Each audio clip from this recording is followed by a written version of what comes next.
মানুষ বুঝতে পারছে না যে এর ফলে কি হতে পারে। মেডিসিন বন্ধ হয়ে যেতে পারে, ফ্রেশের মধ্যে অক্সিজেনের লেভেল কমে যাবে, ফ্রেশ বাতাস পাবে না মানুষ, ফ্রেশ খাবার পাবে না, ইকোনমি পড়ে যাবে, তেলের দাম বেড়ে যাবে, প্রেশিয়াস জিনিস পাবেন না, নিত্য প্রয়োজনীয় জিনিসের দাম বেড়ে যাবে। রাষ্ট্রের এই ক্ষেপণাস্ত্র প্রতিরক্ষা ব্যবস্থা নাই, তাদের অবস্থা তো আরও অবস্থা খারাপ। ওয়ার্ল্ড অ্যাফেয়ার্সে গিয়ে তাকিয়ে দেখেন, এই যে ইন্নাল ইনসানা লাফি খুসর, মানুষ অবশ্যই ক্ষতির মধ্যে আছে। আল্লাহ পাক বলেছেন পৃথিবীতে মানুষের ক্ষতি দুই রকম হয়, ইহকালীন এবং পরকালীন। দুনিয়াতে যত করাপশন বা দুর্নীতি, এর মূল কেন্দ্র হচ্ছে মানুষ। প্রতিটা ক্ষেত্রে মানুষ ফিতনা ফাসাদ সৃষ্টি করেছে। আল্লাহ এই কথাটা বলেছেন, যাহারাল ফাসাদু ফিল বাররি ওয়াল বাহরি বিমা কাসাবাত আইদিন নাস। জলে স্থলে যত বিপর্যয় ছড়িয়ে পড়েছে, এটা মানুষের হাতের কামাই, মানুষের হাতের কামাই। এমনকি আমরা পরিবেশটাকেও নষ্ট করে ফেলেছি, আবহাওয়াকে নষ্ট করে ফেলেছি, জলবায়ু নষ্ট করে ফেলেছি, পানির স্তর নিচে নামিয়ে দিচ্ছি, অপচয় করেছি। কোনো সেক্টর বাকি রাখি নাই ফাসাদ সৃষ্টি করতে। সামনে একটা বড় ফাসাদ অপেক্ষা করছে, আল্লাহ ভালো জানেন। একটা বড় মালহামা হবে পৃথিবীতে, মহাযুদ্ধ। এই যুদ্ধে পৃথিবীর অনেক মানুষ মারা যাবে, এমনটা হাদিসের মধ্যে এসেছে। কে জানে, আল্লাহ ভালো জানেন এটা কবে হবে, কত সালে, কিভাবে হবে ভালো জানেন। এমন হতেও পারে এটাই সেই পারমাণবিক যুদ্ধের সূচনা, আল্লাহু আলাম। কিছু মানুষ চাচ্ছে, একটা সভ্যতা চাচ্ছে যে পৃথিবীতে একটা মহাযুদ্ধ ঘটুক, এর ফলে পৃথিবীর ম্যাক্সিমাম মানুষ যেন মারা যায়, পরাশক্তিগুলো দমন হয়ে যায়, সে নতুন করে রাইজ করবে, সেই অপেক্ষায় বসে আছে। من يهده الله فلا مضل له ومن يضلل فلا هادي له ونشهد أن لا إله إلا الله وحده لا شريك له ونشهد أن محمدًا عبده ورسوله أما بعد فأعوذ بالله من الشيطان الرجيم بسم الله الرحمن الرحيم وقال الله تعالى في كلامه المجيد والعصر إن الإنسان لفي خسر إلا الذين آمنوا وعملوا الصالحات وتواصوا بالحق وتواصوا بالصبر وقال الله تعالى يا أيها الذين آمنوا اتقوا الله حق تقاته ولا تموتن إلا وأنتم مسلمون وقال رسول الله صلى الله عليه وسلم خيركم من تعلم القرآن وعلمه فقال عليه السلام القرآن حجة لك وعليك وقال عليه السلام إن الله يرفع بهذا الكتاب أقواما ويضع به الآخرين الحمد لله যাবতীয় প্রশংসা এবং গুণগান একমাত্র মহিয়ান ও গরিয়ান আল্লাহ রব্বুল আলামিনের জন্য, যে আল্লাহ পাক নাজিল করেছেন মহাবিশ্বের মহাবিশ্বয় মহাগ্রন্থ আল কোরআনুল কারীম। যে আল্লাহ পাক আজকে আমাদেরকে সুস্থ শরীরে অত্র দিনই মজলিসে আসার তৌফিক দান করেছেন, আমাদেরকে মুসলিম পরিবারে জন্মগ্রহণ করার তৌফিক দান করেছেন, মুহাম্মদ সাল্লাল্লাহু আলাইহি ওয়াসাল্লামের উম্মাহ হওয়ার সৌভাগ্য দান করেছেন। সকলেই বলি আলহামদুলিল্লাহ। অগণিত অসংখ্য দরুদ এবং সালাত বর্ষিত হোক মহান আল্লাহ প্রেরিত সর্বশেষ নবী এবং চূড়ান্ত নবী, মানবতার মুক্তির দূত মুহাম্মদুর রাসূলুল্লাহ সাল্লাল্লাহু আলাইহি ওয়াসাল্লামের প্রতি। সবাই হৃদয়ের অন্তঃস্থল থেকে দরুদ পড়ি, আল্লাহুম্মা সাল্লি আলা মুহাম্মদ ওয়া আলা আলি মুহাম্মদ কামা সাল্লাইতা আলা ইব্রাহিম ওয়া আলা আলি ইব্রাহিম ইন্নাকা হামিদুম মাজিদ। আল্লাহুম্মা বারিক আলা মুহাম্মদ ওয়া আলা আলি মুহাম্মদ কামা বারাকতা আলা ইব্রাহিম ওয়া আলা আলি ইব্রাহিম ইন্নাকা হামিদুম মাজিদ। সম্মানিত উপস্থিতি, কেমন আছেন আপনারা? কেমন আছেন আপনারা? আপনাদের ভাষা কিভাবে বলে? প্রশ্ন করে কেমন করে? ভালো আছেননি? মাশাআল্লাহ, শিখলাম, আলহামদুলিল্লাহ। আসলে আমি খুব ক্লান্ত এবং কিছুটা অসুস্থ, তবে প্রত্যেক দিনই কোথাও না কোথাও দিনের স্বার্থে যেতে হয়, এটা আল্লাহ শুকরিয়া, আলহামদুলিল্লাহ। সবারই কিছু চাওয়া থাকে, চাহিদা থাকে, সবারই হক আছে, এবং আমি জানি যে আমি হক সঠিকভাবে আদায় করতে পারছি না। এই জন্য আল্লাহর কাছে ক্ষমা প্রার্থনা করি। আস্তাগফিরুল্লাহ ওয়া আতুবু ইলাইহি। তো অল্প সময় আমরা কিছু কথা বলবো ইনশাআল্লাহ। চেষ্টা করব সংক্ষিপ্ত করে সারগর্ভ কিছু আলোচনা উপস্থাপন করার জন্যে। এখানে আপনাদের সহযোগিতার দরকার। যদি এই সময়টুকুতে আপোষে কথাবার্তা বলেন, মোবাইল ফোন, ভিডিওস, পিকচার এগুলোতে ব্যস্ত থাকেন, তাহলে আলোচনার বারাকা এবং নূর নষ্ট হয়ে যাবে। এটাকে চান? আল্লাহ রাব্বুল আলামিন, আল্লাহ সুবহানাহু ওয়া তাআলা পবিত্র কুরআনুল কারীমের মধ্যে একটা সংক্ষিপ্ত এবং সারগর্ভ সূরা নাজিল করেছেন, তার নাম সূরাতুল আসর। আল্লাহ পাক এই সূরার মধ্যে মানব জাতির সাফল্যের, ইহকালীন কল্যাণ আর পরকালীন মুক্তির 4টা মৌলিক কাজ বলেছেন।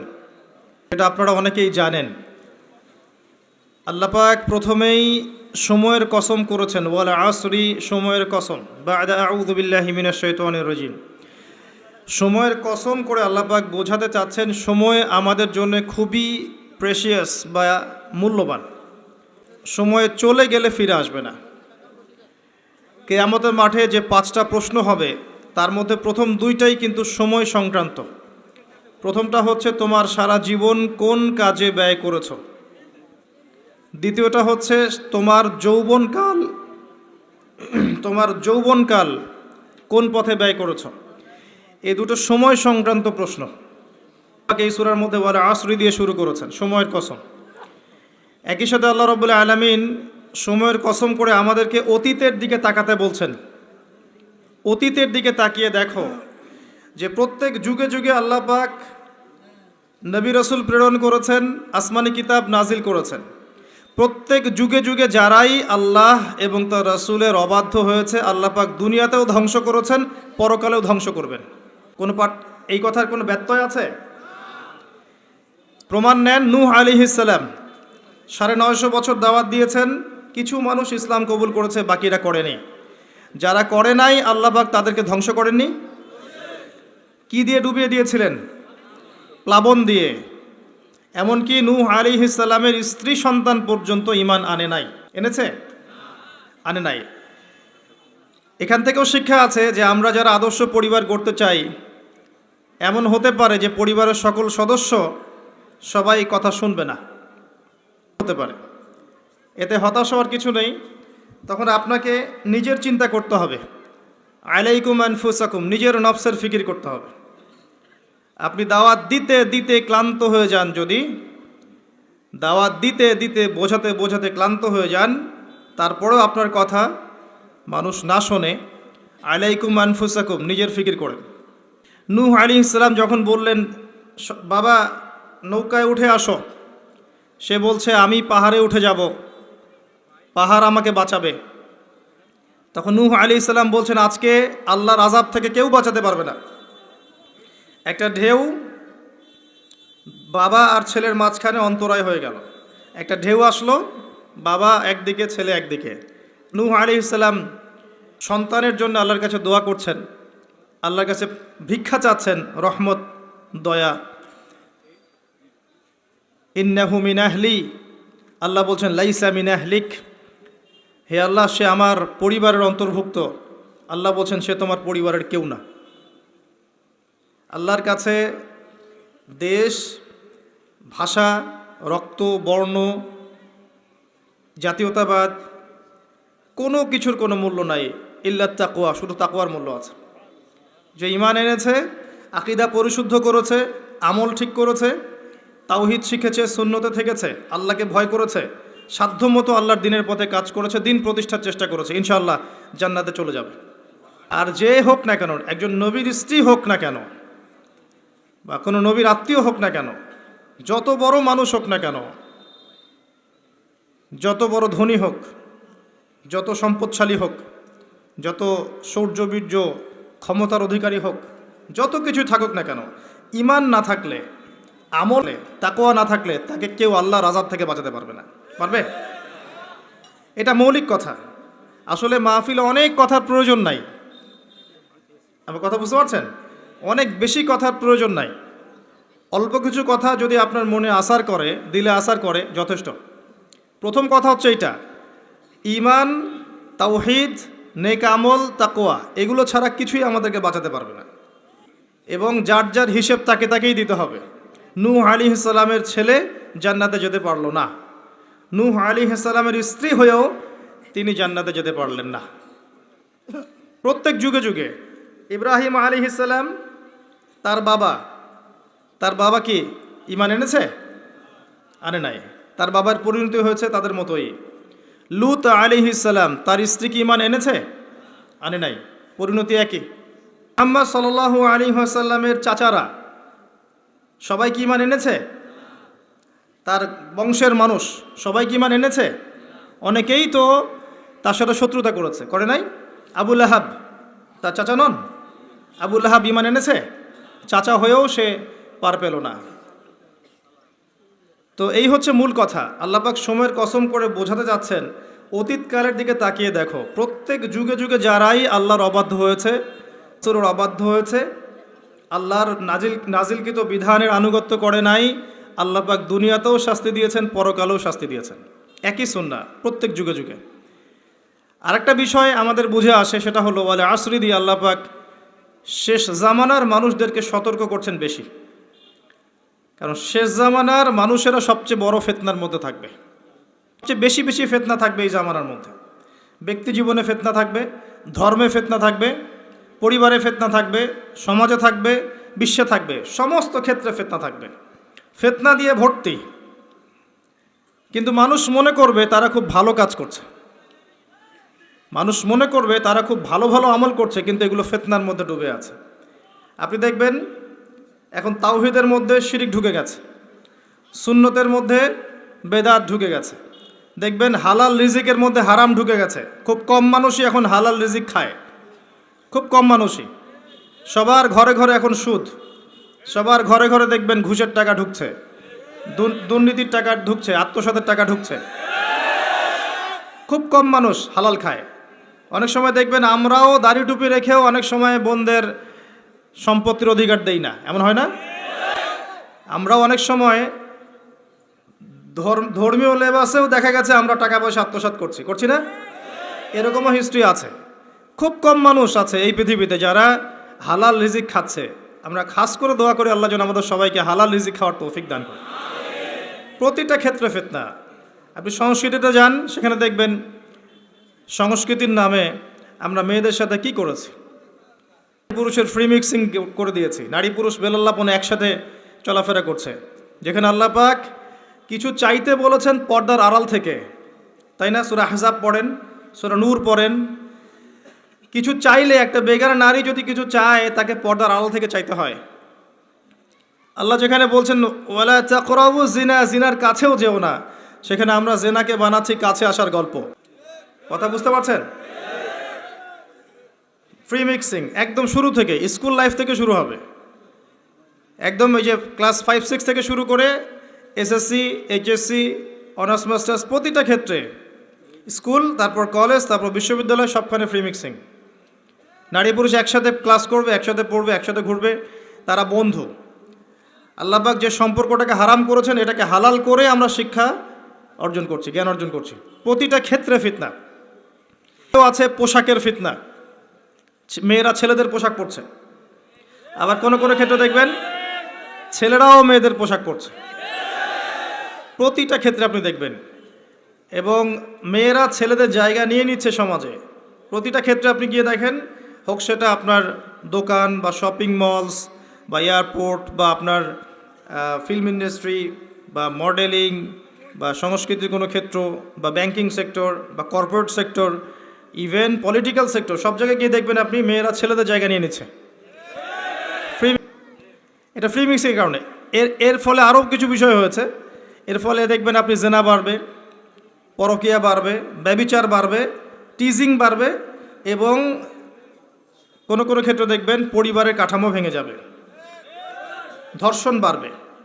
এর উপরেও আছে আপনার এই যে নগ্ন ফিল্মস, এই ফিল্মসগুলো দেখার মধ্য দিয়ে এবং গোপনে গোপনে এই পাপের সংস্কৃতিতে লিপ্ত থাকার মধ্য দিয়ে মানুষ ভিতর থেকে পশু হয়ে যাচ্ছে প্রতিটা ক্ষেত্রে।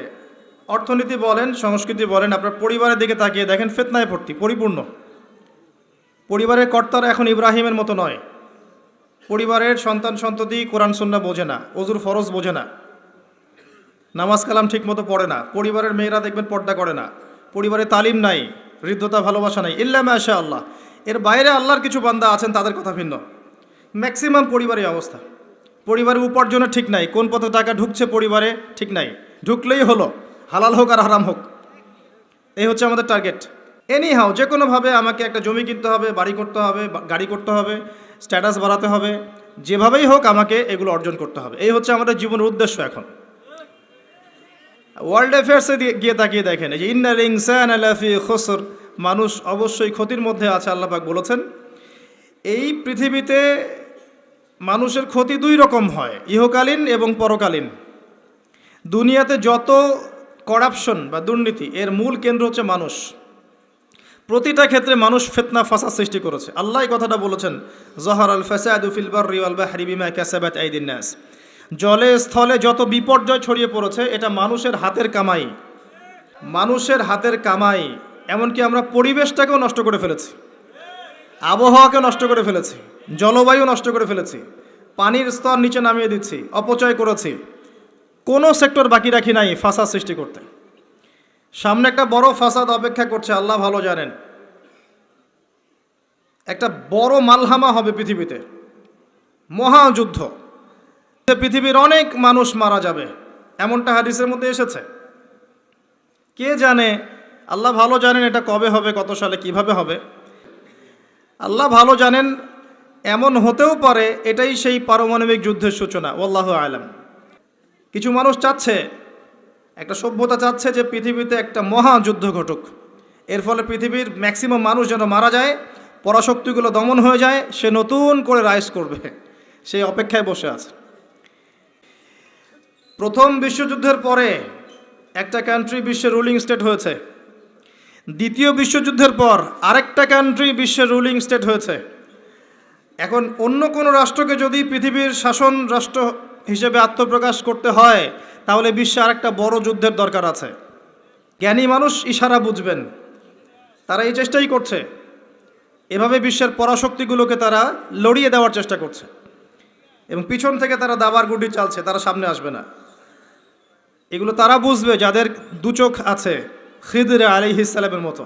তারা বুঝবে না, লাহুম কুলুবুন লা ইয়াফকাহুনা বিহা ওয়া লাহুম আযানুন লা ইয়াসমাউনা বিহা ওয়া লাহুম আ'য়ুনুন লা ইউবসিরুনা বিহা উলাইকা কাল আনআম বাল হুম আদাল। এই শ্রেণীর মানুষ এগুলো বুঝবে না। তো পৃথিবীর প্রতিটা ক্ষেত্রে ফাসাদ মানুষ সৃষ্টি করেছে, আর মানুষের জন্য এই পৃথিবীর ক্ষতি অপেক্ষা করছে, পরকালীন ক্ষতি অপেক্ষা করছে। মানুষ বুঝতে পারছে না যে এর ফলে কি হতে পারে। মেডিসিন বন্ধ হয়ে যেতে পারে, পরিবেশের মধ্যে অক্সিজেনের লেভেল কমে যাবে, ফ্রেশ বাতাস পাবে না মানুষ, ফ্রেশ খাবার পাবে না, ইকোনমি পড়ে যাবে, তেলের দাম বেড়ে যাবে, প্রেশিয়াস জিনিস পাবেন না, নিত্য প্রয়োজনীয় জিনিসের দাম বেড়ে যাবে। আর যেসব রাষ্ট্রের এই ক্ষেপণাস্ত্র প্রতিরক্ষা ব্যবস্থা নাই, তাদের অবস্থা তো আরও অবস্থা খারাপ। কথা বুঝতে পারছেন না? ক্ষেপণাস্ত্র প্রতিরক্ষা ব্যবস্থা থাকে, কেউ যদি মিসাইল ছোড়ে সেটাকে আকাশেই ধ্বংস করা যায়। সেই প্রতিরক্ষা ব্যবস্থা যাদের নাই, তাদের কি অবস্থা হবে চিন্তা করতে পারে। এই মালহামায় মুসলিমরাও জড়িয়ে যাবে, কারণ বিশ্ব এখন একটা, যেটা আমরা বলি যে গ্রামের মতো, ভিলেজ, একটা ওয়ার্ল্ড ভিলেজ, বিশ্ব একটা গ্রামের মতো হয়ে গেছে এখন। একদিকে ঢিল পড়লে আর একদিকে এর প্রভাব পড়বে, তাই পুরো বিশ্ব একটা পরিবারের মতো হয়ে গেছে। একদিকে সমস্যা সৃষ্টি হলে সমস্ত বিষয়ের দিকে ইফেক্ট হবে, প্রত্যেকটা রাষ্ট্র ইফেক্টেড হবে। তো কেউই আমরা ক্ষতি থেকে মুক্ত নই, না দুনিয়ার ক্ষতি না পরকালে। আর পরকালের ক্ষতি তো আপনারা আমার চেয়ে ভালো জানেন। মানুষের জন্য অপেক্ষা করছে পরকালের সওয়াল জবাব, কবরের আযাব, মিজান, পুলসিরাত, জান্নাত, জাহান্নাম। ইন্নাল ইনসানা লাফি খুসর। তারপরেও মনে হয় আমাদের চালচলন দেখলে যে ক্ষতি আমাদেরকে স্পর্শ করবে না। আমাদের ব্যাপারটা অনেকটা এমন যে আরে অন্যদিকে কি হয় হোক, আমি তো ভালো আছি। যখন সব কিছু নষ্ট হয়ে যায় তখন নিজেও ভালো থাকা যায় না। থাকা যায়? যখন সব কিছু নষ্ট হয়ে যায় তখন নিজেও আর ভালো থাকা যায় না। তো আমাদের ভাগ্যেও ক্ষতি অপেক্ষা করছে, এটা সময়ের ব্যাপার মাত্র। এখনও যদি আমরা সচেতন না হই, নিজেদের ফিউচারের চিন্তা না করি, নিজেদের আমল, আকিদা, পরিবার, রিজিক এগুলোকে না গুছিয়ে নেই, তাহলে সমস্যা আছে। আমরা কি সমস্যায় পড়তে চাই? আল্লাহ পাক আমাদের সবার আকিদাকে পরিশুদ্ধ করুন, আমিন। বেশি থেকে বেশি নেক আমল করার তৌফিক দান করুন। আমাদের পরিবারগুলোকে আল্লাহ পাক জান্নাতি পরিবার রূপে কবুল করে নিন, আমিন। সবাইকে আল্লাহ পাক হালাল রিজিকের ব্যবস্থা করে দিন। দিন ইসলামকে প্রতিষ্ঠা করার তৌফিক আল্লাহ পাক আমাদেরকে দান করুন। এবার আসেন, আল্লাহ 4টা কাজের কথা বলেছেন এই সূরার মধ্যে, ইল্লাল্লাযীনা আমানু ওয়া আমিলুস সলিহাত ওয়া তাওয়াসাউ বিল হক ওয়া তাওয়াসাউ বিস সবর। এই 4টা কাজ যে মুমিনরা করতে পারবে, মুসলিমরা করতে পারবে, আল্লাহ পাক তাদেরকে ফিতনা থেকে বাঁচিয়ে রাখবেন ইনশাআল্লাহ তাআলা। 1 নম্বর কাজ ঈমান। ঈমানের পিলার কয়টা? 3টা? 6টা? কয়টা? ইসলামের পিলার 5টা, ঈমানের পিলার কয়টা? 6টা। আল্লাহর প্রতি বিশ্বাস 1 নম্বর, ফেরেশতাগণের প্রতি বিশ্বাস 2 নম্বর, 3 নম্বর আসমানি কিতাব সমূহে বিশ্বাস, 4 নম্বর নবী রসুলগণে বিশ্বাস, 5 নম্বর পরকালে বিশ্বাস, ওয়াল ইয়াউমিল আখির, পরকালে বিশ্বাস, আর 6 নম্বর হচ্ছে তাকদীর বা ভাগ্যের ভালো মন্দের প্রতি বিশ্বাস। এগুলোকে 3টা কাজ করতে হয়। মনে বিশ্বাস করতে হয়, মুখে স্বীকৃতি প্রদান করতে হয়, এবং কাজে বাস্তবায়ন করতে হয়। কেউ যদি খালি বলে, মুখে বলে লা ইলাহা ইল্লাল্লাহ, কাজ নাই, চলবে?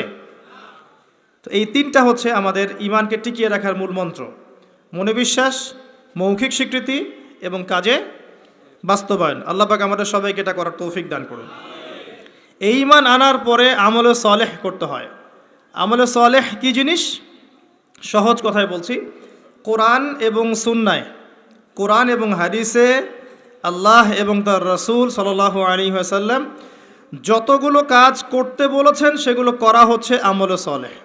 এবং কোরআন এবং সুন্নায় আল্লাহ এবং তার রাসূল যত বিষয় থেকে নিষেধ করেছেন সেগুলো থেকে দূরে থাকাও হচ্ছে আমলে সালেহ। কথা কি বোঝা যায়? যেমন আল্লাহ পাক সালাত আদায় করতে বলেছেন, 5 ওয়াক্ত আদায় করি তো আমরা, এটা আমলে সালেহ। পাক যাকাত দিতে বলেছেন, নেসাব পরিমাণ সম্পত্তি হলে যাকাত দেই তো আমরা, এটা আমলে সালেহ। দেখছেন ভয়েস কমে গেছে। যাকাত সবাই দেন? সবাই যাকাত দেয় না। সবাই যদি যাকাত দিত, বাংলাদেশের যাদের যাকাত ফরজ হয়েছে এরা যদি সবাই ঠিকঠাক যাকাত দিত, অথবা যাকাত আদায় করা যেত সবার কাছ থেকে, বাংলাদেশের একটা মানুষ না খেয়ে মারা যেত না। চ্যালেঞ্জ করলাম, একটা মানুষও না, ইনশাআল্লাহ তাআলা, ইনশাআল্লাহ তাআলা। এবং ওই চায়না, রাশিয়া যে বড় বড় প্রকল্পগুলো করে, ওর চেয়ে বড় প্রকল্প আমরা করতে পারতাম ইনশাআল্লাহ। আমাদের সম্পদের অভাব হতো না। আমরাই তো যাকাত দেই না, আমরাই তো ট্যাক্স দেই না, কর দেই না, আমরাই তো ফাঁকিবাজি করি, দুর্নীতি করি, আমরাই আমাদের সম্পদ লুটে পুটে খাই। তখন গিয়ে বাইরের বিশ্বের কাছে আমাদেরকে লোন নিয়ে আসতে হয়, ওয়ার্ল্ড ব্যাংকের কাছে, IMF-এর কাছে। আবার সেই লোন শোধ করতে হয় চড়া সুদে। ওই সুদ আপনার পকেট থেকে যায়, আমার পকেট থেকেই যায়। দাড়ি টুপি রেখে ভাবছেন যে সুদ খান না, সবাই সুদ খাই, বলেছে সুদ খান না আপনি। ওয়ার্ল্ড অ্যাফেয়ার্স বোঝেন না। তাই প্রতিটা সেক্টরে আমরা উন্নতি করতে পারতাম, শুধুমাত্র ইকোনমিক সেক্টরে না, সমরাস্ত্র ক্ষেত্রে, মিলিটারি ক্ষেত্রে, অস্ত্রশস্ত্রের ক্ষেত্রে, প্রযুক্তির ক্ষেত্রে, প্রত্যেকটা সেক্টরে বাংলাদেশ হতো সুপার পাওয়ার ইনশাআল্লাহ তাআলা।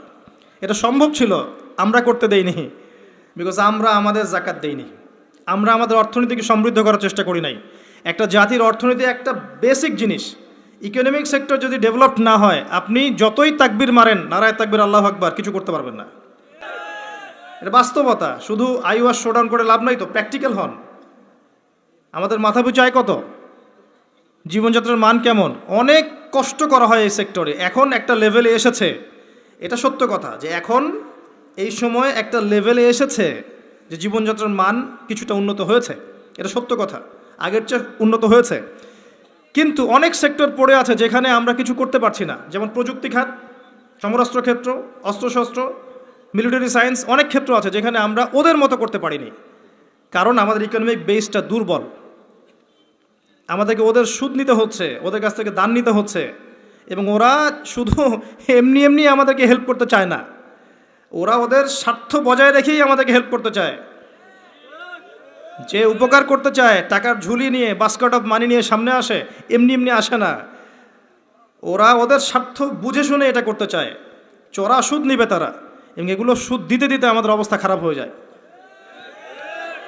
জাকাত দেন প্রিয় ভাইরা, জাকাত দেন। জাকাত আপনার ইকোনমিক সেকশনটাকে সাম্যাবস্থায় নিয়ে আসবে, এবং যাদেরকে আল্লাহ পাক কিছু ক্ষমতা দিয়েছেন তাদের উচিত, আমি সম্মানের সাথে বলবো, তাদের উচিত যে নিসাব পরিমাণ সম্পদ যাদের হয়েছে, মুসলিমদের অ্যাটলিস্ট, এটা তো অমুসলিমদের সাথে সম্পর্কিত না, মুসলিমদের নিসাব পরিমাণ সম্পদ যাদের হয়েছে, এই জাকাতটাকে সুষ্ঠুভাবে আদায় করার একটা সিস্টেম চালু করেন। দেখবেন ইনশাআল্লাহ তাআলা ইকোনমিক সেকশন অনেক ডেভেলপড হবে ইনশাআল্লাহ আযজা ওয়া জাল। আমরা আমাদের টাকা দিয়ে চলবো। আমাদের দেশে কি ফলে না বলেন তো? এমন কোন জিনিস আছে যেটা আমাদের দেশে ফলে না? কোন মৌলিক চাহিদা, খাদ্য, বস্ত্র, বাসস্থান, চিকিৎসা, শিক্ষা, কোন সেক্টরটাতে আমরা পিছিয়ে আছি বলেন তো? প্রতিটা জিনিস আল্লাহ পাক এই বাংলাদেশকে উজাড় করে দিয়েছেন। ভালো করে চিন্তা, সমুদ্র আছে আপনার, নদী আছে আপনার সবুজ শ্যামল মাঠ দিয়ে ভর্তি, আপনার ধান, গম, পাট, কত কি যে হচ্ছে বাংলাদেশে, অবাক করা বিষয়। এই দেশের মাটিতে অনেক বড় বড় আল্লাহর ওলিরা এসেছিলেন জানেন, অনেক বড় বড় দোয়া করেছেন তারা দেশের জন্য, এই জায়গার জন্য। জায়গাটা এমনি এমনি তো সুজলা সফল হয়নি। আল্লাহর বান্দারা যখন এখানে তাওহীদে থাকবে, সুন্নতে থাকবে, ইসলামে থাকবে, আল্লাহ আসমান জমিনের বরকতের দরজা খুলে দেবেন ইনশাআল্লাহ। এখন পর্যন্ত এখানে বহু বরেণ্য ওলামায়ে কেরাম আছেন। আল্লাহকে সেজদা করা মানুষের অভাব নাই, মানুষ 5 ওয়াক্ত নামাজ পড়ে, মানুষের মধ্যে ইসলামের প্রেম আছে, মহব্বত আছে। রমাজান মাসে তারা আরও বেশি মুসল্লি হয়ে যায়। অনেক দুর্বলতা আছে, কিন্তু আমাদের দেশের মানুষ ইসলামকে ভালোবাসে না, কোরআনকে ভালোবাসে। আল্লাহ পাক রহমতের প্রতিটা দরজা খুলে দিয়েছেন দেশের জন্য। মাটি উর্বর, আপনার সাগর আছে, গ্যাস পাওয়া যাচ্ছে, কয়দিন পর তেল পাওয়া যাবে, আর অনেক কিছুই পাওয়া যাবে। যদি আমরা আমাদের ক্ষেত্রে সৎ হতাম, আমরা আমাদের সম্পদ কাজে লাগাতে পারতাম, জাকাত দিতাম ঠিকঠাক মতো, কেউ দুর্নীতি করতাম না, কোনো দেশের কাছে লোন নেওয়ার কোনো প্রয়োজন ছিল না আমাদের। আমরা আমাদের মতো করে চলতে পারতাম, মাথা উঁচু করে।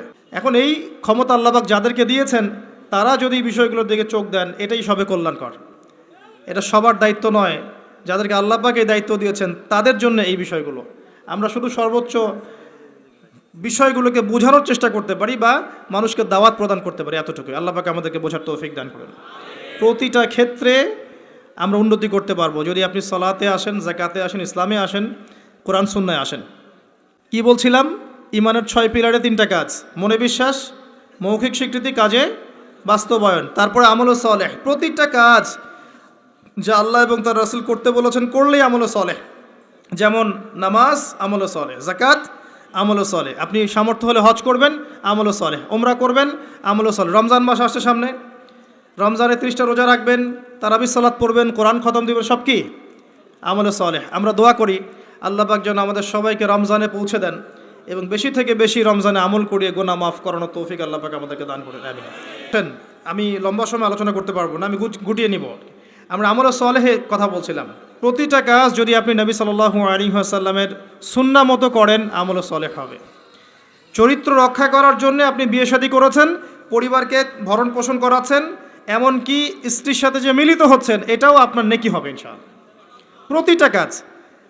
একই সাথে আরেকটা পয়েন্ট ভুলবেন না, কোরআন এবং সুন্নাতে আল্লাহ পাক যত বিষয়কে নিষেধ করেছেন, এই নিষেধগুলো বর্জন করার নামও কিন্তু আমল সালেহ। শুধুমাত্র নেকি কাজ করব আর পাপ কাজ ছাড়বো না, এমনটা কিন্তু আমল সালেহ নয়।